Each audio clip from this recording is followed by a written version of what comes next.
I'm John Batchelor. Larry Kudlow, CNBC, and Kudlow Radio on the Weekend is my colleague and co-host. And we welcome John Fund of the National Review Online. The subject, immigration. Mr. Fund is writing about Honduras and the possibility of what Mr. Fund calls leap zones as a way forward for what we know is poverty and extreme poor working conditions and living conditions in Central American states, the consequence of bad governance, the consequence of dictatorship and abuse by outside powers and by the people, the elite who've led these countries for many years. However, the result is this crisis at the border, the Rio Grande Valley, and the young people rushing across the border, and you know the consequence now of many states and cities arguing about whether they're going to give shelter to children, who are children, how old are they are. All that is leading to a conflict that we see ahead of us for the fall election. This is the Obama administration hinting that there will be executive action, perhaps even amnesty for many people. Mr. Fund, a very good evening to you. Before we get to the president's political gambit, what is it that LEAP means, and what could it mean for the Central Americans who are struggling? Good evening to you, John. Thank you. LEAP stands for legal, economic, administrative, and political.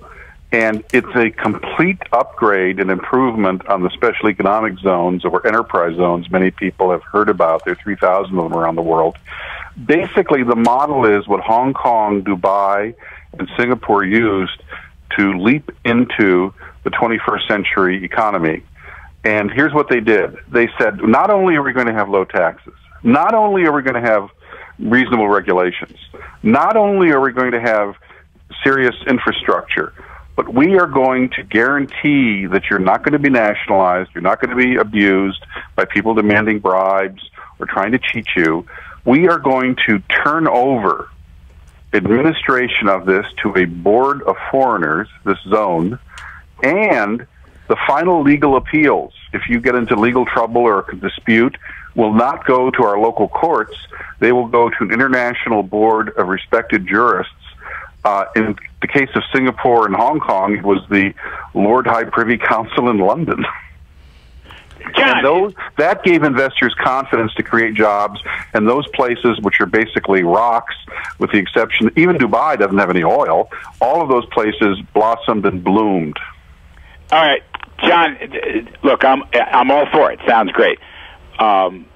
What's going to happen in Honduras? Why Honduras? And the last president of Honduras, Ricardo Maduro, agreed that his country had low marks on rule of law, low marks on crime, low marks on transparency, and he said we got to do something that really leapfrogs the rest of the world. And they set up these leap zones. They've been approved by the Honduran Congress, approved by the Honduran Supreme Court. The South Koreans are spending $4 million in a feasibility study for a new port in the Gulf of Fonseca, which Honduras shares with El Salvador and Nicaragua. And the plan has been delayed only because of the refugee crisis with the children. The point is, the U.S., rather than jawboning the Hondurans and threatening them or trying to send foreign aid down there, which never works, should encourage real economic growth using the rule of law and the leap zones. Obama, White House saying about this? I think they're completely clueless. I don't think they have an idea of what has been done down there. The evidence at Larry is that the White House is overwhelmed with so many crises, and they're understaffed, and the people they have are not senior, and they're 36 and they're 30 years old at best. Right, and so I hear it not about Honduras, Larry, but I hear it about foreign affairs. You know, I spent a lot of time trumping around about that, and the final sigh is always not that the wise men are wrong, that there are no wise men. That's what happened. That's what I hear back, Larry. Well, I think that's great. My fear, reading John and listening, is that the White House would interfere, John, because they don't agree with those economic Well, thank goodness they don't know about it. Right. Right. That's the good news. Let's turn to seriously, tomorrow in Congress, there's going to be a hearing on Capitol Hill on these zones. Jim Glassman, the former Undersecretary of State for Public Diplomacy under George W. Bush, will be one of the main witnesses. I think there is a growing consensus that we need the rule of law. We need the same kind of institutional structures that took East Asia into the 21st century from dire poverty in Central and Latin America, because the only way to have secured borders is to have stable economies south of our border. Let's look at the politics of the Central American crises right now, John, because while LEAP is extremely smart because it's a market-based solution, we have 4 months to the election, and it looks like President Obama is going to use some sophisticated electioneering to provoke the Republican Party. Will they take the bait, John? I met with several Republican congressmen just before their conference meeting this morning. They know what's happening. The Democratic National Committee has raised $2 million on this false claim that the Republicans are about to impeach the president. This is the Democratic update of the birther movement, which I would remind you did not begin with the right. It began with Hillary Clinton in the 2008 primaries, and the Republicans will not take the bait.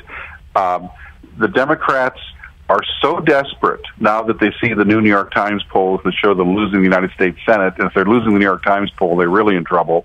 So they are doing a Hail Mary pass. They're trying to excite their base and scare the Republicans into caving into their right wing and looking extreme and unreasonable so they can pull their chestnuts out of the fire in November. Underneath that is the rumor that Obama is going to use executive authority, I guess, to legalize a certain percentage of the undocumented illegals that are living in the States. Look, the best thing about Washington you need to know is watch what they do, not what they say. Of course, Obama can say anything about these rumored executive orders. I believe he wants to do that. I believe John Podesta, his legal guru, wants to do that. But the Democratic senators who are up for election in red states are telling him, don't you dare do this, because we could end up with 44, 45 seats in the U.S. Senate.